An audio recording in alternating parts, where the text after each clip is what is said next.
पश्चिम बंगाल से आपको जो चैलेंज आई है,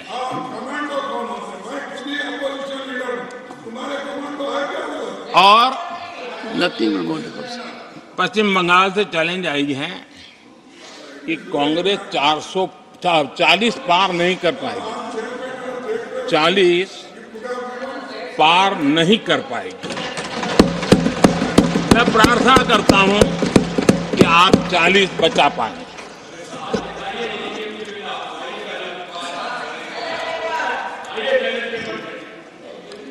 आदरणीय सभापति जी, हमको बहुत सुनाया गया है और हमने सुना है। लोकतंत्र में आपका कहने का अधिकार है और हमारी सुनने की जिम्मेवारी है। और आज जो भी बातें हुई हैं उसको मुझे देश के सामने रखनी चाहिए और इसलिए मैं प्रयास करूंगा। आदरणीय सभापति जी, ये जब सुनता हूं, उधर भी सुना इधर भी सुना, मेरा विश्वास पक्का हो गया है कि ये पार्टी सोच से भी आउटडेटेड हो गई है।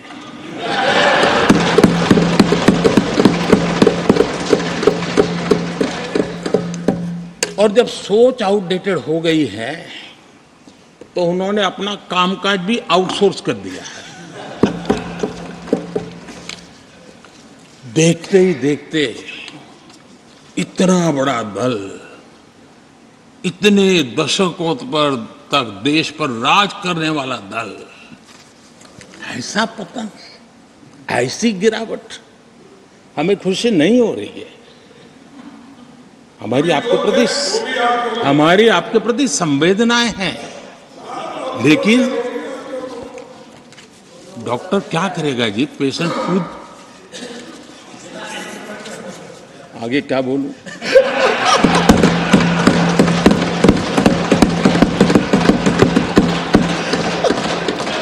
आदरणीय सभापति जी, ये बात सही है कि आज बहुत बड़ी बड़ी बातें होती हैं, सुनने की ताकत भी खो चुके हैं। लेकिन मैं तो देश के सामने बात रखने के लिए जरूर कहूंगा, जिस कांग्रेस ने सत्ता के लालच में सरेआम लोकतंत्र का गला घोंट दिया था, जिस कांग्रेस ने दर्जनों बार लोकतांत्रिक तरीके से चुन करके आई सरकारों को रातों रात भंग कर दी थी, बर्खास्त कर दिया, जिस कांग्रेस ने देश की संविधान लोकतंत्र की मर्यादाओं को जेल के सलाखों के पीछे बंद कर दिया था, जिस कांग्रेस ने अखबारों पर ताले लगाने तक की कोशिश की थी, आवाज, जो कांग्रेस देश को तोड़ने के नैरेटिव घड़ना का नया शौक उनको पैदा हुआ, इतना तोड़ा कम नहीं है, अब उत्तर दक्षिण को तोड़ने के लिए बयान दिए जा रहे हैं।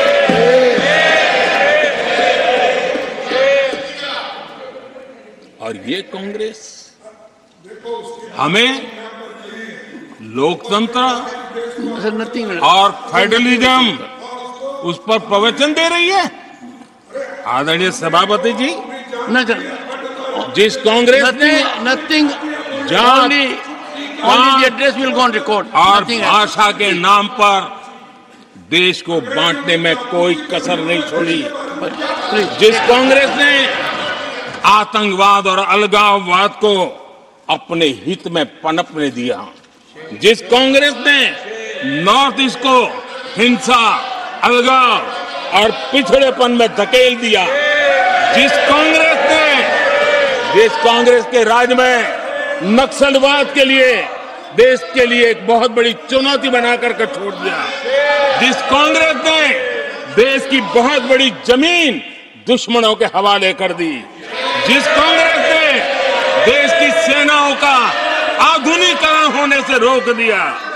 वो आज हमें राष्ट्रीय सुरक्षा और आंतरिक सुरक्षा के लिए भाषण दे रहे हैं। जिस कांग्रेस ने आजादी के बाद से ही कंफ्यूज रही, उनको उद्योग जरूरी है कि खेती जरूरी है, उसी कंफ्यूजन में गुजारा किया। जो कांग्रेस तय नहीं कर पाई कि नेशनलाइजेशन करना है कि प्राइवेटाइजेशन करना है, उलझती रही।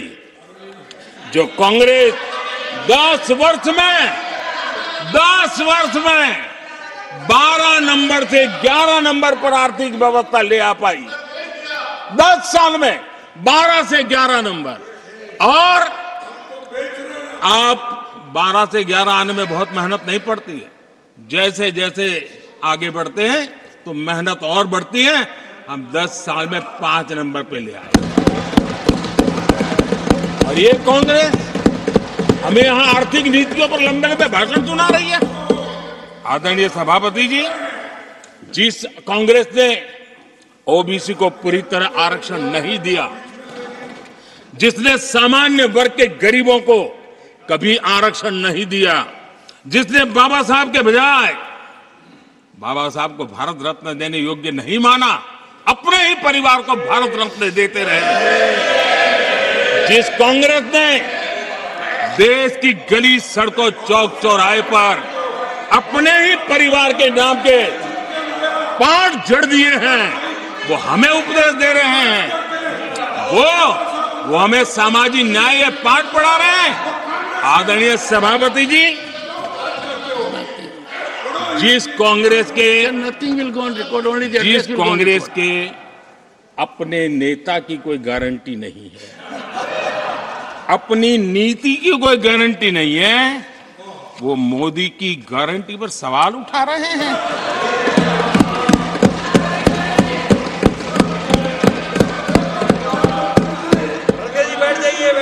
आदरणीय सभापति जी, आदरणीय सभापति जी, यहां एक शिकायत थी।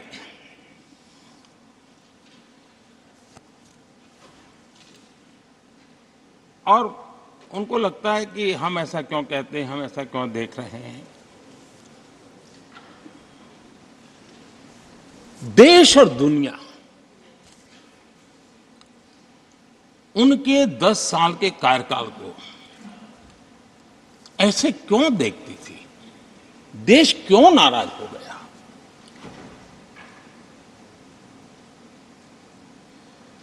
इतना गुस्सा देश को क्यों